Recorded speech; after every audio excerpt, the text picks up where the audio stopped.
انسان اگر اپنے امام سے رابطے میں نہیں ہے تو پھر کیا ہے زندگی میں؟ کربلا کا جو خلاصہ ہے وہ یہی تو ہے، ایک امام ہے اور اس کے گرد لوگ گھوم رہے ہیں. کربلا میں یہی ہے، اصل حیات امام ہے، باقی کوئی قیمت نہیں ہے. ہماری زندگی میں ہمارا امام کہاں ہے؟ نو ون آسک یو کہ آپ کوفہ کیوں نہیں گئے، آپ مدینہ میں کیا کر رہے تھے. کوئی آپ سے تھوڑی پوچھے گا، آپ سے تو یہ پوچھا جائے گا 2026 DHA فیز 8 AI کا دور، man machine combine, what you are doing for امام. تم امام کے لیے کیا کر رہے ہو؟ اپنی ایجوکیشن، اپنا عمل، اپنا کردار کیا کر رہے ہو تم امام کے لیے؟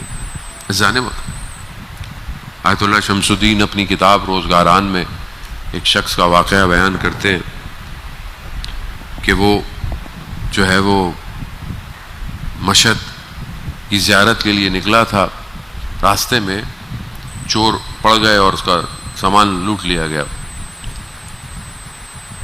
پریشان تھا کہاں جائے، کچھ بھی نہیں ہے. اس نے یا صاحب الزمان ادرکنی امام کو پکارا. ذہن محترم، امام کو پکارنا چاہیے، امام کو پکاریں.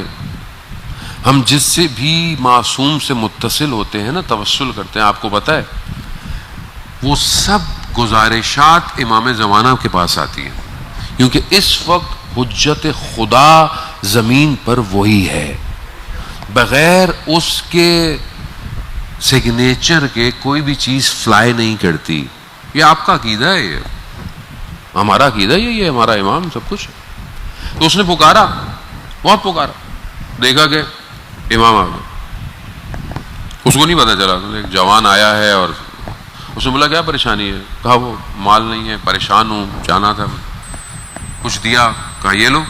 کہا سامرا جاؤ. سامرا قریب تھا، وہاں پر فلانے عالم ہے شیرازی، ان کے پاس جانا اور ان کو کچھ نشانیاں بتانا تاکہ وہ تمہاری مدد کر سکے. کہا نشانی کیا ہے؟ کہا ان کو کہنا کہ جب تم سیریا شام گئے جناب زینب سلام اللہ علیہ کے روزے پر، اللہم صلی علی محمد وعلی محمد، کہا جب وہاں تم گئے تو وہاں پر حرم میں کچھ کچرا تھا، تو آپ نے سوچا کہ میں کوئی جھاڑو مجھے مل جائے، میں اس کی صفائی کروں، تو آپ کو نہیں ملا، تو آپ نے اپنی ابا سے صفائی کی. کہا یہ ان کو بتا دینا. تو یہ وہاں پہنچا، اس نے سب ان کو بتایا. تو اس نے بولا کہ تم پہچانے نہیں وہ کون شخص تھا؟ کہا نہیں مجھے نہیں پتا. کہا پہلے میں تمہاری آنکھوں کو چوموں کہ تم نے مہدی فاطمہ کی زیارت کی ہے.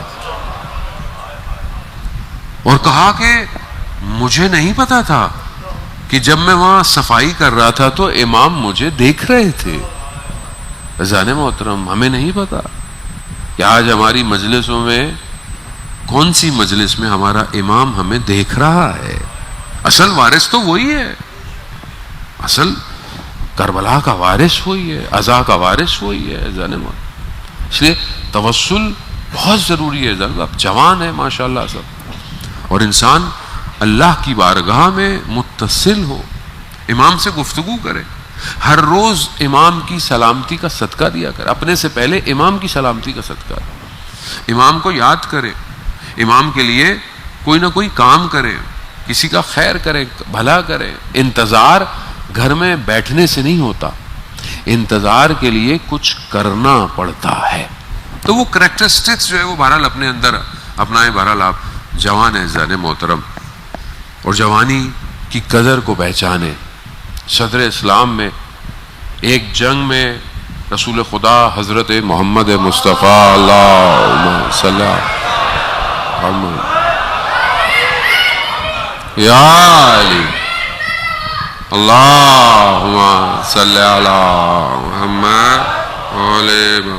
ایک جنگ میں رسول خدا جو ہے وہ کچھ لوگوں کو چھوڑ کے گئے کہ ہر کوئی نہیں جا سکتا تھا مدینہ میں، کسی کو ضرورت ہے کام کی. تو ایک جوان کو بھی ایسی تھا، اس کی ڈیوٹی تھی، لوگوں کے گھروں میں جاتا تھا، پوچھتا تھا کوئی کام ہے. اچانک سے ایک گھر میں گیا کہ جس کا مرد جنگ پہ گیا ہوتا، خاتون نے دروازہ کھولا، شیطان نے وسوسہ کیا، اس نے خاتون کو ہاتھ لگایا. ہاتھ جیسے ہی لگایا خاتون چیخنا شروع ہو گئی، النار النار النار، یعنی آتش آتش آتش.